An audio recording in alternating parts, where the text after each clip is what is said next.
There's the waning full moon setting. And we're at dawn this morning here in Magdala at the Sea of Galilee. And it's quite hazy. Allow me just to set this a little bit. I hope the phone doesn't jump out of the holder. I better leave well enough alone. It's not really well enough, but it's a little off balance. We'll live with that for today. So we're doing this early, as I sent out the word on the WhatsApp group, because I have a baptism renewal again this morning here at the Sea of Galilee, starting at 6:15. So with the later sunrise now, little by little, we'll soon be 2 months after the summer solstice. It's amazing. Today we're on the 12th. Another good week, 10 days. We'll be 2 months away from the summer solstice. So the days are getting a little shorter. Sun is rising a little later. And thank you for coming along nevertheless in this earlier rise today.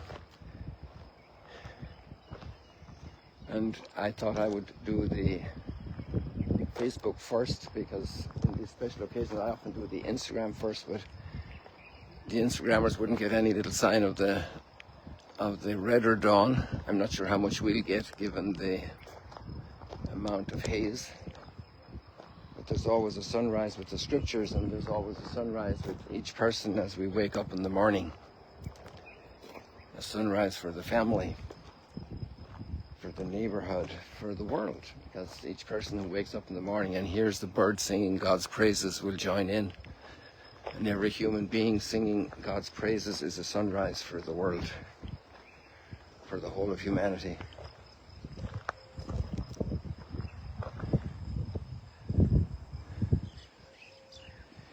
So there's quite an interesting spiritual thread in the readings today.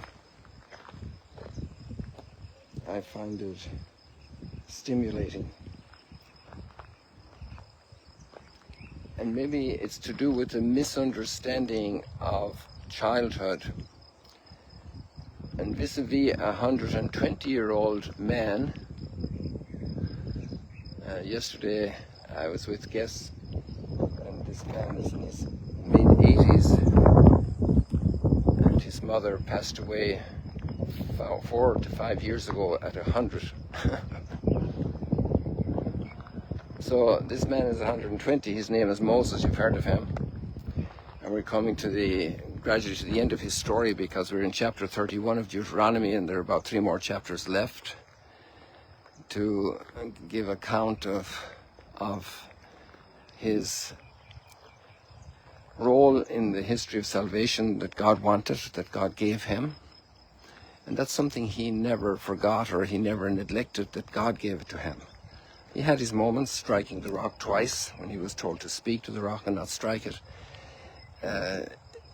He had his moments. He had his moments of frustration with what he called a stiff-necked, hard-hearted people. But he really always lived, and that's like one of the greatest things about all these prophets and spiritual leaders, living in God's presence and being aware of God's doings. There's a predator bird there staying aloft with mighty wing action and waiting for a prey to become visible and swoop down. And they live in God's presence in a very special way, and that's also a concept, the primary concept that Jesus lays for the childhood, the spiritual childhood. We live in a culture that really esteems independence, and we are kind of trained to aspire to independence, to autonomy, that we name ourselves, that we name everything, that we are the reference point, self-referentially establishing everything in our lives, founding what we are supposed to be and to do, But we actually receive everything as given. The way we are created, the time in history that we're created. We can't live in the 17th century or in the time of Moses. We're living today in the 21st century. And Moses wasn't asked to live in this time to do a task in this time. We are. And he had a role of leadership in this time, and today we have, in the way we treat each child. Because the way we treat a child is not just that child's future development, but it affects our society immediately today, because people see how a child is supposed to be welcomed and treated and respected.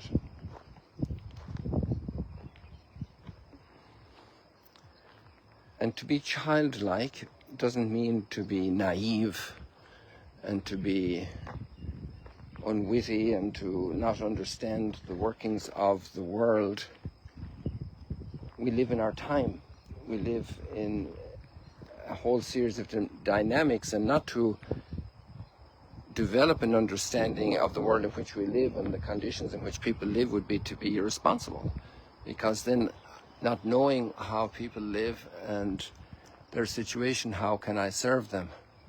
How can I do my corresponding role? How can I discern the gift that has been given and entrusted to me so that I can take care of those entrusted to my care?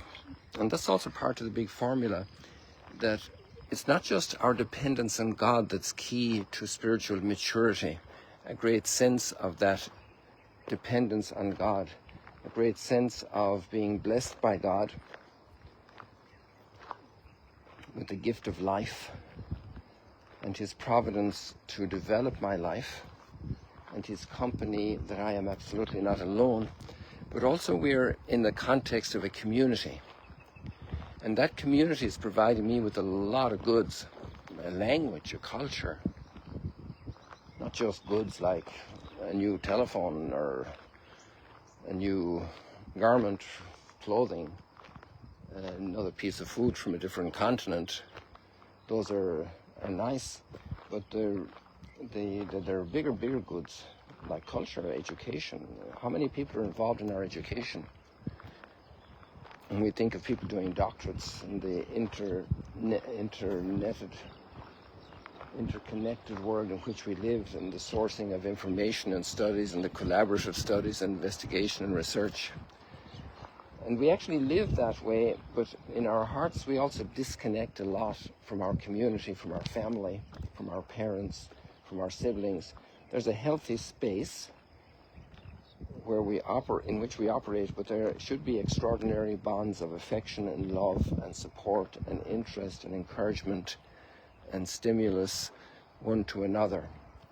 And that's childhood. That's mature childhood.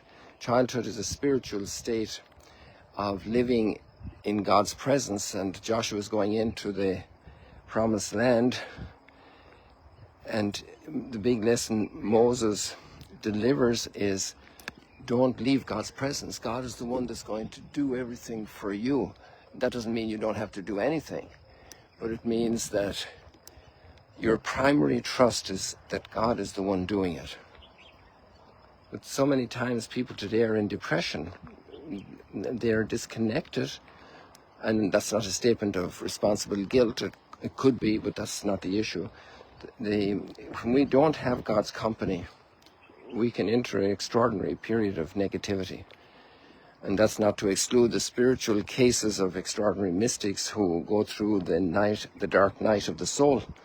Maybe a taste of that path we all go through in one way or another, where we feel an aloneness. And that's also a step to spiritual maturity, because there we realize that we're made for company. And not just for any company, not just for a cat or a dog, but actually for God himself. Our heart is restless until it rests in you, O Lord. So we have these wondrous, marvelous lines today. Just let me see if I can get this for you. I had it open and it closed, but I think I have it open again now, thanks be to God. And we go to the Psalm actually, which gives us another angle and a beautiful motivation and stimulus. The portion of the Lord is his people. And maybe that's what we are missing sometimes in our world, where we glorify that other things instead of people and God himself. Our portion is the Lord, and our portion is our family. Our portion are our workmates where we work, our friends, our neighborhood. That's our portion. I can pray for the people in a different country. I can pray for the people at great need and suffering in different places. But my contribution today is when I come out through the checkout at a supermarket and help somebody whose package fell, not rush somebody at an intersection with my blowing the horn, they call it, what do they call it in the States? I don't remember. Honking the horn. So I don't have to honk everywhere, except at celebrating a victory or a birthday or whatever, a marriage. People honk a little bit for marriage, a newly wedded couple. To be part of a community, not to be disconnected, and to realize all the gifts I received through my parents, my siblings, and just the affection and love I receive. And that's not quantifiable, and it's not payable, it's not a credit card issue, it's the credit of life. Credit, to give credit, to acknowledge, to reciprocate, to respond. And that's what we're made for. People, God bless you. May these readings stimulate you today as you grow in your life and mature. And we might have a special sunrise tomorrow as well, because I have certain special circumstances tomorrow, which you'll discover tomorrow at the sunrise stroll and chat, God willing. But I'll let you know on the WhatsApp group. See you later, alligators.